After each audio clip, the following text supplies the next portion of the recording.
ɛne sɛ wobɔ mmɔden na wokeka nneɛma nso esi ani sɛ daakye bi a wanya wokoko wutin bi anaasɛ wotɔn bra wo mpampa bi wheat oat nom ne nyinaa yɛ adeɛ sɛ ɛno so no wodi a ɛno so ɛyɛ ɔhenere ne non dairy powdered milk no ɛno nti bɔ mmɔden sɛ wobɛtumi akeka ho na ne ntɛntɛm so no wokɔ adwama so ɛne deɛ ɛka ho bi a ɛno so no wo nsa atumi aka bie nti ɔhenere spices ne non dairy powdered milk no wɔse ɛno so no ɛɛdɛ yie adwuma yi adaroma anwummerɛ yi ɛna ɛno so no ɛbɔ makyi dɔm anwummerɛ nonum nso ɛne fa kase ɛbɔ mu me a medi ho kyea me medin ɛne Kaakyire Badu Duah afi anwummerɛ ɛda ho taw yɛba ensɛm na nkasa nkyiri mu enso ɛbɛtoa so. Paint Radio Kaakyire Badu adwumaku a afa ho ka ɛyɛ ɔhenere spices ɛne ɔhenere non-dairy powdered milk. Adeshimama yanyemre na afi yanye ensɛm na nkasa enso nkyiri mu.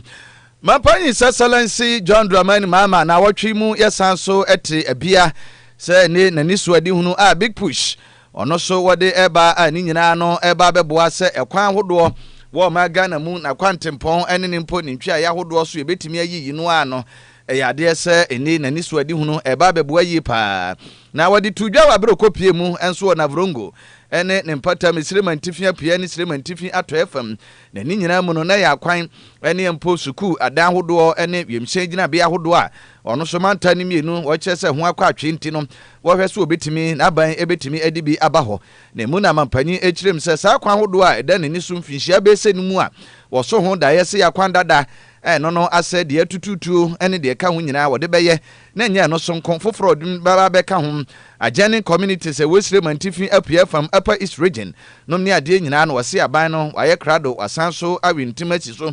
wɔbɛhwɛ sɛ bibia ebetimi atototo yie to wɔse saa project ne saa kwan ne nyinaa no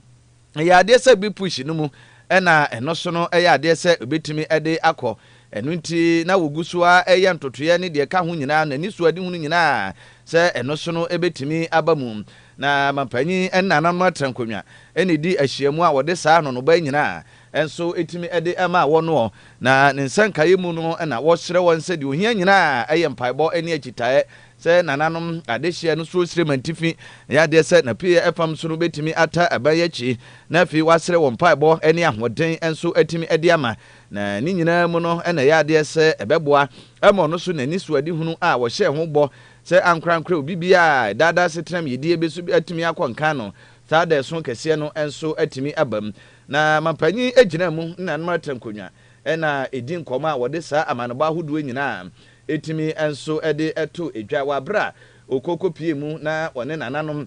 enso edi ahyiamu aye entotoya ahodo a eno so no efa akwan ene suku adan ahodo ene mpo adan ahodo a eno so no wo hwese eho hyehyede ahodo nyina eno so ebetimi awie eye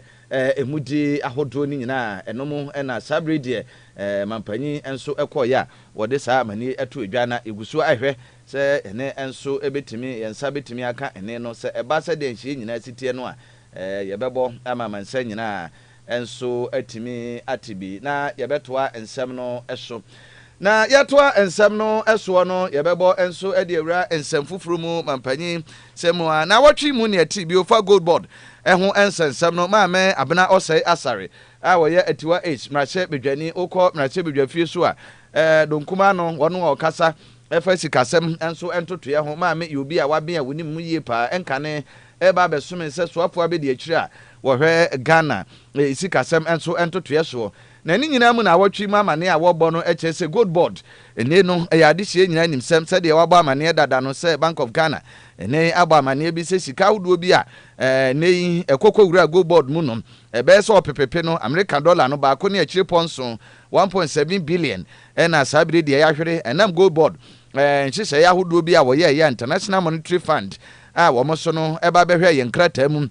wabra ni so edi nsawoso a yɛde ahyɛ nkra yɛn sa ahyɛ nkrata hodo ase a yɛyɛ ntotoyɛ ahodo nyinaa sɛ no so yɛsikasɛm ne ntotoyɛ ahodo yɛne IMF no ebetimi awie mu die no baabi a ɛno so ebetimi akwakowie na emu no na maame abena ɔsɛe asare ɛbɔ amane na okyirem sɛ we ni nyinaa aban no ɛka ni nyinaa no ɛkwa akɔwie sɛ gold board na ɛsɛ ne tentini tetie mu nyinaa no ɛkwa akɔwie sɛ Ghana ampa ɛnokora sɛ yabɔka na emom sɛ yabɔka pa de a na ɛwɔ sɛ mpanyimfoɔ ba na afei wɔde mu enkyiremu ahodoɔ no enso etimi eba na emu no owura Sami Gyamfi a wɔno so ɛyɛ aban enyina a wɔno go board wɔno so ɛda no ɛde mu nkyiremu aba sɛ ɛnyɛ no kora da bi ada sɛ ensɛm a ɛkɔɔ so no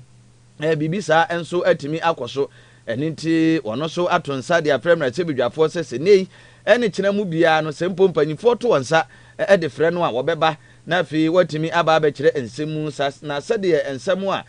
donkuma no ɛka maame abena wɔ se asare a wɔno ɛna yɛ donkuma no wɔno wɔkasa fa wɔn fo sikasɛm ɛntotue mu nyinaa ɛbɔ saa amaneɛ no wɔse saa nsɛm no ɛnya adeɛ sɛ nokure bia ɛnso ɛwɔ mu a no nti no sɛdeɛ amansan bi ɛka na ɔmanfo bi enso ɛbɔ ho amaneɛ ɛne ho ntotoa do nyinaa ɛfa good board ɛsum nsɛnsɛm no wɔkyerɛ mu a ɛnya adeɛ sɛ nokure bia enso ɛwɔ mu a no nti sɛ Ghanafoɔ te saa nsɛm no a wɔ mu ni nyinaa enso ɛntungu a no nti ɛno ne amanebɔ ahodoɔ a owura Sami Gyamfi enso nam na trɛn so ɛde aba monten so a ne nso donkuma ne sɛ deɛ waka ne nkrata ahodoɔ ne sɛ deɛ wɔ mu no ano wɔma mɔden so ɔde bɛba na afei mu nkyirimu ahodoɔ nyinaa ɛno so atimi aba abɛtɔ edwa.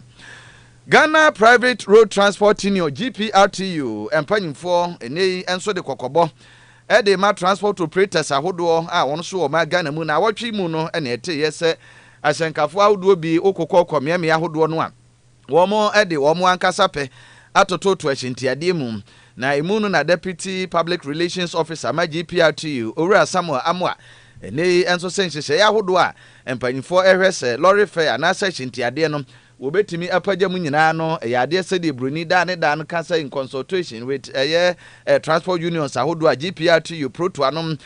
ne True Drivers Union ne sa kwakwa ahodo nyinaa bɛtrase na wɔne atran a wɔn so ɛhwɛ ahyɛn kɔbadie so transport ministry no akonti apam ho na afi wa yɛnhyehyɛ ɛne kwa ahodo ɔbɛfa so a wɔde saa nneɛma no nyinaa enso bedi agu akwa mu ne nti ɛkyena bi no wɔyɛ sɛ empokra no sɛ wɔtomu a ɛno so wahu baabi a ɛno so no ebetimi afa na emom so obiya sɔre ɛde ne pɛ ɛkɔkɔyɛ nhyehyɛ ahodoɔ bi sɛ wɔno ankasa ato ne buo mu ɛne deɛ ka ho a wɔse saa nsɛm no ɛnya adeɛ sɛ wɔbɛsosɔ so koraa ɛno so no ɛnya adeɛ sɛ nokure bia enso mu ti wɔn deɛ wɔde kɔkɔbɔ sɛ deɛ GPRTU mpanyimfoɔ ɛbɔ amaneɛ no ɛfa sɛ kwanya no so ɛde ama transport union foɔ ni nyinaa sɛ obiya nkɔ na emrada da ɛda hɔ ɛne transport fare dada mpanyimfoɔ ɛde dada no ɛno no wɔn hwɛ sɛ obetumi ɛde adi dwuma na woyɛ aso woyɛ hyenkani na sɛ wubu saa mra no so wabra GPRTU fo wo mu nyina ntena ase enyi ntumu na woyɛ hyɛ saa mra no a ɛno so no empanyimfo nya de sɛ wo no ebesi ne ya emra enu bedi sɛ de sɛ na efata enu nti enam so ema Ghana Private Road Transport Union GPRTU empanyimfo enene wode saa ensemi atimi ade aba beto dwa sɛ ensemu ane na anamframa mu sɛ ahyenkafo bi okɔ miamia hodo a wɔno ankasa de wɔpɛ atototo mramu ene wope atototo ahyentiade mu no wagitum enye ye no so enya mama ye mra inte GPRTU one de kakra wode mae. I've been receiving some complaints that some drivers are increasing transport fares. And I want to state it clearly that transport fares has not been increased. The process in which we go through before we increase transport fares is clearly there. At our last meeting with the transport ministry, we all agreed that we will suspend the intended increment for now because of, President, taking the 2 Ghana cedis from the diesel price. We decided to hold on for now till the end of the month to see where the fuel price will go again. Enia yekotie ye bedwam kasamafo abedi akiri ema GPRTU bedwako no transport ye onumnyamfo Samuel Amoa ne fa bi na wotwe mu ensemi enso eto edwa. Attorney General onumnyamfo Dr. Dominic Anyine na wotwe mu so no yade se o se PricewaterhouseCoopers APWC audit report wa enono efa bandada ne breso National Cathedral no so beji ni din o magana mu eno sugusu a eno kra eto entwaye no no wose eni no wonsa ka enkrata awdo audit report eno kokoba ye no na Attorney General wa bro de report no mu nsem etudwa nyina no ne nsem a wo ba amane ne se wo hwe sika no ekomu ne kwan efa so project no empanyimfo e homre de hye wonsa ye no no wose anya hwe kra no nka agenda 111 hospitals awdo bibiri wo ho eno no betimi awie na omanfo se de enim dada ene empokra no enchirimu ahodo a na edi nka badada sisika no amanfo bi adi anampanyifo ade wo moto National Cathedral board no so afa bi nsase anase sika no kura wahye mu kubu no na omanfo bi ebusa se eno no na nadodo na epati na emom de ne betimi awie ni de besi ne kwan fa so de onumnyamfo dom na Dr. Dominic Anyine a wo ya aban lawyer panyini san so wesoafo hwe atentene ensem so attorney general eba ya wodi mu saa man bo nyina enso etim eba beto dwa na wo chirem se report no ama ne sika hodo bi a project no ewura mu ne de efa ba bi no osusu se ye de fa ba bi se bi a ye de ya pomde ho nsem eti ekwa kwesi hospital anka bebuwa yi na we ni nyina no district lunch free primary health care program and course so Gatanga East empathy aso no na wogina mu wode sansemi enso editu dwa na urumnyamfo Dr. Dominic Anyine na wotwi mu enso ebo amane na dodo na hwese enka report no emu nchiri mu ahodo na wode beba na we di nhyiemu ekoso no na wo wan ho kakra enso etimi edi etu dwa na nsemu a wode ma eni bi nso eni. It is better to complete Agenda 111 than to spend money on a national cathedral. Yes, ladies and gentlemen, you may laugh, but there has been a resurgence in messaging about the national cathedral by very eminent religious people. I want to say this. The money that was spent on the national cathedral from the report of PWC that was presented to me just last Friday, and Mr. President, I'm sorry about this because I have not briefed you on it yet, but I have the report. You don't build the house of God in the manner in which they went about it. That is all that I can say. But the important message is that the money could have been used to complete the district hospital.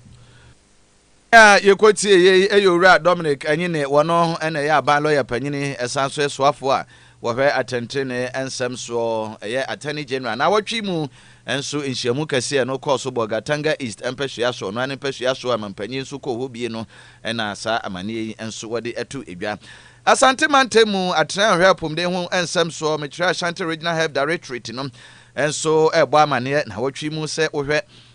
hospitals ahodo wo mpehia no so a ya Asante Mantemu ankanka woko yinkru nketo mu a how bebre ya de se bi mu efa mu edin kan wo hwe anesefo ne adokotafo adwumafo ewo ho a mbeka se ina medical staffing afenya no sonko medical equipment anasa akade odidwuma ahodo so eno so yeso eho akwatwe pa afi adan ahodo ankasa so ahwe nipa ewo mantan mu na ne me ahodo nempo hospital wokọ ba bi a sede eno so kra na ho density no a ya de se ni si pai kra na chief adin sem nyina de tudwa na Dr. Fred Admako Boaten a ya Ashanti Regional Health Director na din sem tudwa wa bro ne deputy minister health Dr. Admako Boaten enso edi ahyiamu no na wone empanyifo yi enso ahyiamu ode sa amane tudwa nti wo se akoba ne sa no ama apomde ho nsem so ukomyeme awodo bebre ya sande nka wasetimi gina ne naso no ya de se eno so no esiaso a chese ato apia emu akra nti ohwese yekọ enim nyina no panyimfo aban na tra imu betimi ayi bibi aboa ama efa apomde ho nsem no ba Asante Mantemu a adokotafo ne anesefo omdodo no eni ese kofem na fi essential equipment ahodo ade bedi dwuma hospital ampa eni akade ado nyina no no so watimi ahyem kena eno nti wose enam so ama ukọ ba bi a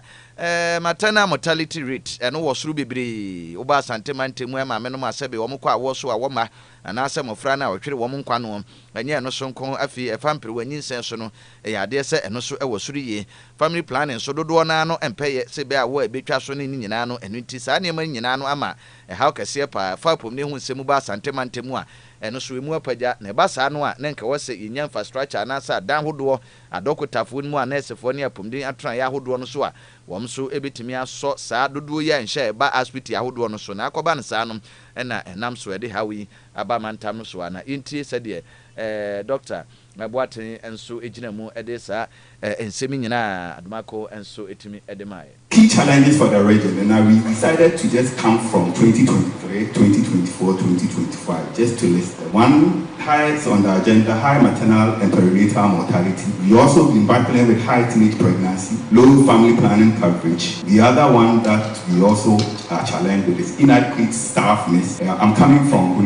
Kintampo as a regional director, and most of the time we talked that in Ashanti region we didn't have that challenge of staff. Then we also have inadequate healthcare equipment, including lab. But to show it clearly, let's see the next slide. And this shows the distribution when you look at the workforce for Ashanti region. Everywhere you see red, it means that the region is challenged. The only place that you can confidently see that we are doing well is the green one. Eni a yekotie ya Asante Mantemu panyina apomden atran no wodawa no Ashanti Regional Health Director Dr. Fred Admako Boaten Doc Aminanso wa eno wosan so ebo amane se wo hwe free 2024 kopim 2025 mu wode toto ye under review na 2025 nko a maternal mortality rate ma me kwa wo so a wo mani nyina no emu pagya yi a wo hwa a be se wo ha ene adununum 125 death ena record ye a chese ni nyina no nkwada be se apem ha eno so ene wo mo 2024 mu no eno so mu wode toto 196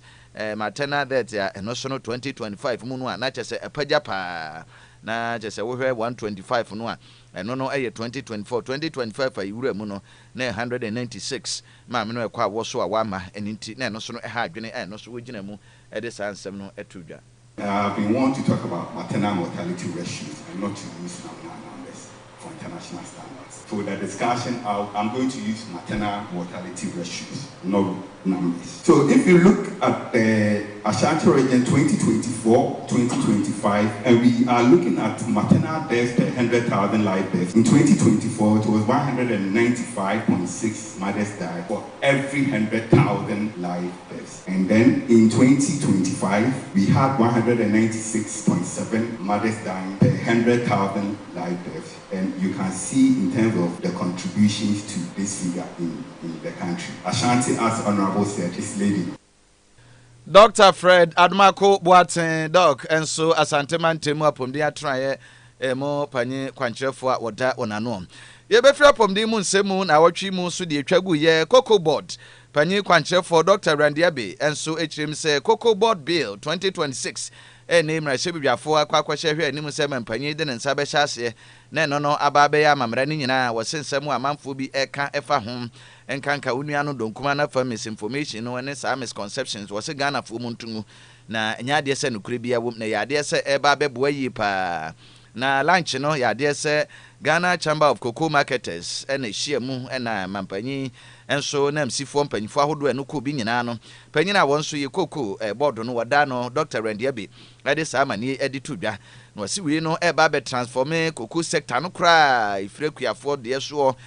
scholarship ahodo ebebam emusika sema ahodo syndicated fund free brisantene yakwaji a ono na adwenum susu se MYA ene aba no mpanyifo tratra ho a omo ma bi enim de ne akuafo no omo so cocoa no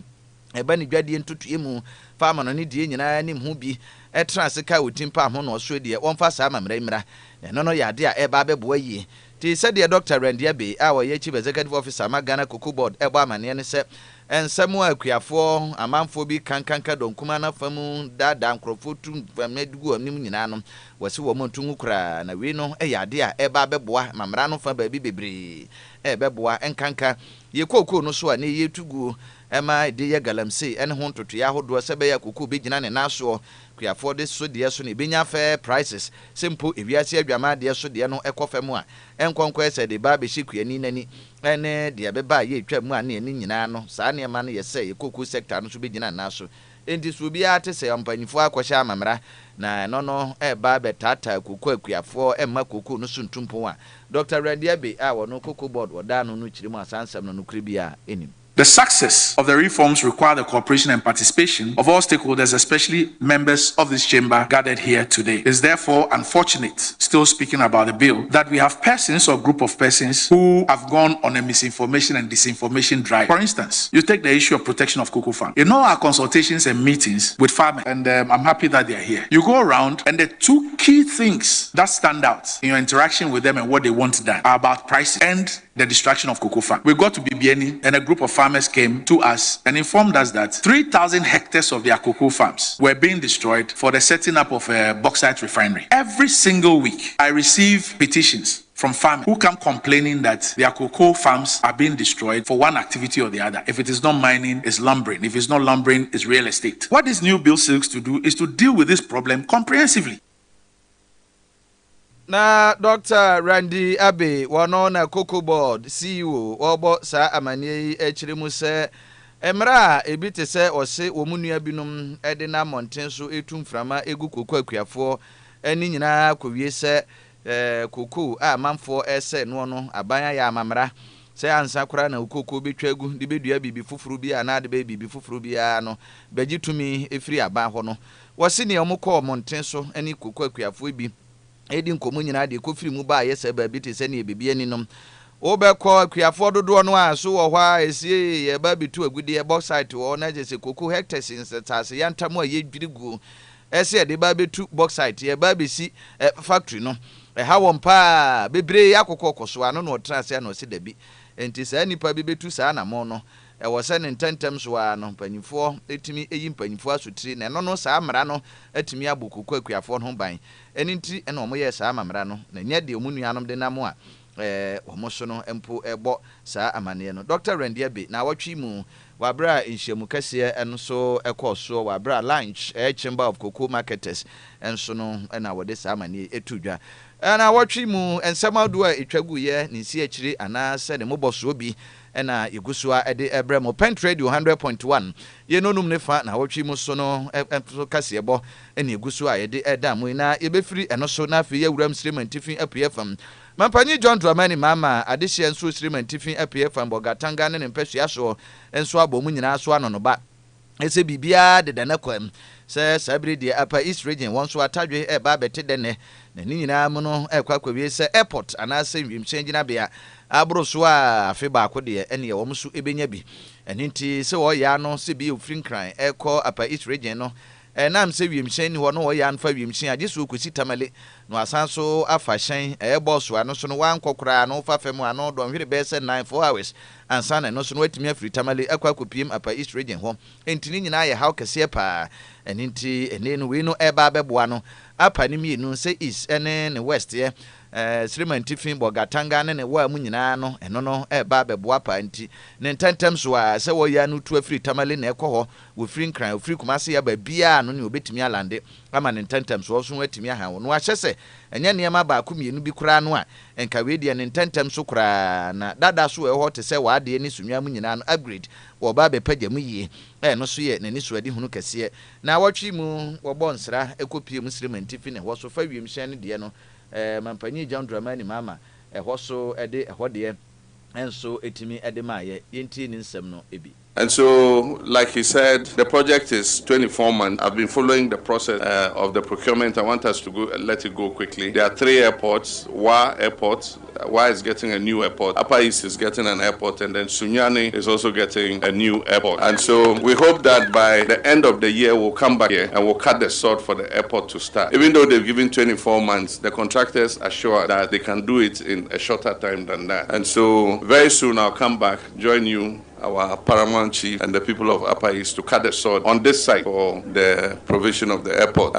It will also help to open up the country, because when investors come and they want to come and set up an industry here, they want to be able to travel quickly and back. Nobody wants to drive 11 hours to come to his factory in Upper East and drive 11 hours back to Accra. Mampanyi John Dramani mama na wɔtwi mu na probo ekopie mu esirimantifin apie ene na toye fam na wɔde sa ensem nyina enso etu edwa na ne krakra mu no na wɔtwi mu so no Central Regional Minister onumnyafo ekɔ panyi ɔkyere aduamoa ede atom panyimfo anim sɛ wadaroma ebɛyɛ anka mamramra hyebedwafo nwene ho pa na the friend Educated Sanitation Fund no ye betwa sika bi a ebɛyɛ ne nhyehyɛ ya Ghana Education Trust Fund get fund betimi de awura mu sɛbɛyɛ metropolitan municipal ne district assemblies wo mo so no ebenya sika bi a da no bɛso wasene enkoba sɛ wɔtwɛn MP common fund ana district assemblies ahodo no da na ban bi obɛba wodo ani bɛto om sɛ ma no bɔhye bi ɔhyɛye ana sɛ local government no sika ebetwa de ato om no obɛkyɛ ne kakra bi de akɔ no ɛba sa emmoa kra eninti sempanyifo ese eba hunidie no a eye kropan bedweku ahodo no se metropolitan municipal ne district assemblies no wono ena da wona ba mu eninti sika se amanfo bi se de efre krase yetwade ma MPS common fund ye no kro de kɔ ne mpasua so no se timi kɔ na ebi ya yifutuo bi de to se we de edi wura sanitation na sa hunidie mu a ebebo assembly no pa amadache eba se bola tuo mantamu aprapra ne ahunidie demolition ama mpatamu ada ho ama manfo ho ahenha a wo mefi ya bo ho ban enso ade afiri ho a wo se na dwene musu se bebo ayi ene wo so hwe ba bi te se enkran abraho se mesu dwubo so me da na etoso aduonu enkro mu ma nipa be say aduasan kron enso fa mu ehwere won kwa ajapade ese ye ne Ghana ato enchem kese ne Ghana ntam kese esi nkran kropom wa bra ensuo to asubrantam trifans aseso eyiri efa dan ma kra so hwere won kwa bebree no fimfiri bantem wom so kan won papa enye no so nkokora to emantem fa baabie ene nkrutu awdo a wom so egu empoano te se ukopiem ewo Greater Accra region na kiri a framantam anase Volta region so wom so ho kan ye ntro no abo adu am a wo kire ekire sempanyifo be ya sanitation no yenhwe nanka fund bi wo ho a ye betimi de awura ma ye trust fund bi na daache eno so akropa bedwaku no atimi aso wo masena na wotwe mu no honorable enso ebo amane. I think we should treat just like Get Fund, Sanitation Fund. It is embedded in the Common Fund. A portion of the Common Fund goes into sanitation. But you see, if you look at Get Fund, it's a separate entity that gets resources solely for Ghana Education Service. And so if you can have, a body that will be responsible to collect resources, financial resources and other resources for sanitation, so that will be fine. Solely for sanitation, Get Fund is under Ministry of Education, but then it works solely for education because you can see that education, sanitation is taking a lot from us, and that has not been preventive. It has been reactive. That is when it has happened, when we have already lost people, when we have already lost, properties, when we've already lost a lot of things before we take action. And so it has to be preventive. If it's going to be preventive, we should have the resources available not to even let the sanitation issue come at all. And so that's the way to go. Enia yetie ye na wotwe mu mfimfiri mantam soafo onumnyamfo ekopanyin ochre aduamo a adehima ma ne ha na ebreba ma ho kwan ama yenonum ne fa kasebo na wotwe mu ensam adu atwagu ye ninsi akire ene no moboso obi no edini nyina enso esie na yesanso atibi osirema ntifi apue fama mpanye John Dramani mama wose afi akire yade se wo ba benya wiemhyan gina bia eninti adehye wo wa ene apue mantam ene ne mantam so no se bogatanga mu so no wonso yade se wo ho ebeha wo mu onumnyamfo Dr. Randiabe wono na yesi wo edema koko board na wotwe mu so eboku kwakuafo nyina no no ba senhyehyɛ yahodo ampanyifo edi aba amamra foforo kra say 2026 koku sector bill no bo no wose enyade se eba bi kuku kwakuafo nemum eba be ye niema yi ama kuku no so no odwumadi ntoto ya wodi no eno so atimi agina brane owura Dr. Dominic Anyine Attorney General aban lawyer panyini so kiremu a enesika ekọ agenda 111 mu kra nke betimi ade ya dodo no a nemum de ekọ National Cathedral ne kwan panyifo fa so toto no na adwene mu susu se anwi peye GPRTU ahye driver unions ahodo no se wonso wonkeka ho transport wa anasa shintiade a wankasa de wope atotutum no etiti amamra nti wonhwe na wonye de se na efata aseda PC bi wo mu a ye mfa mo Henry Spices ne wo Henry non dairy powdered milk na Spices no ekuta flavors ahodo no enkrom ene ya kakaduro ne garlic de na beka ho